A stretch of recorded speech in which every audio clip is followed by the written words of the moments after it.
We shape technology and then technology shapes us. What are the big techs to watch out for in 2019? I'm Mal Fletcher and this is 2030 Plus.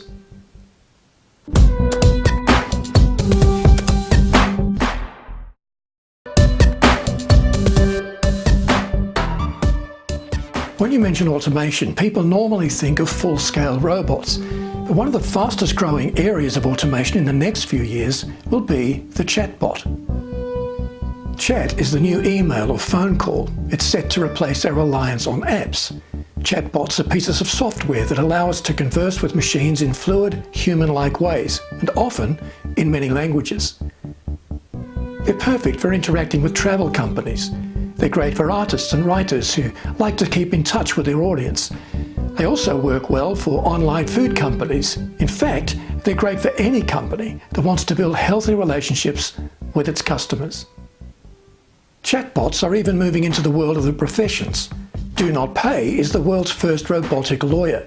It's already saved many hundreds of people thousands of pounds in unjustified parking fines by representing them in the digital space in exactly the same way that a human lawyer would. This same technology is now being applied to divorce cases and even certain lawsuits. Chatbots will never replace human interaction, but they do offer an important intermediate step, handling tasks that human beings don't always need to handle.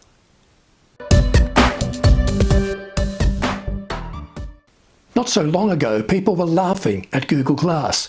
Its clunky specs made people look goofy, not to mention preoccupied and a little accident prone.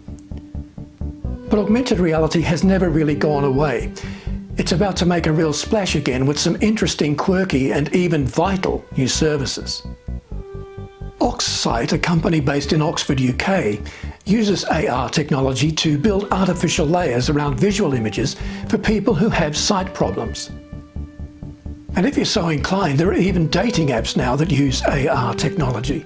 Flirt AR allows you to point your device at someone across a crowded room, and if they're also registered with the service, you can read their bio and you can decide whether you want to actually strike up a conversation. Which kind of begs the question why you don't just walk up and say hello in the first place.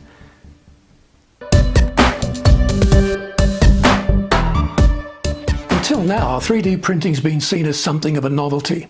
Not too many people want to splash out to buy a machine that can only print in plastic.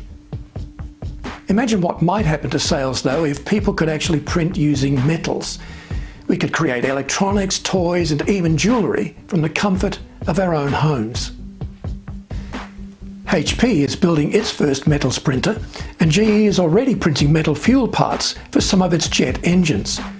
On a smaller scale, Nike is printing metal cleats for its shoes. Meanwhile, architects and do-it-yourself builders are already using industrial 3D printers to construct basic houses made of timber.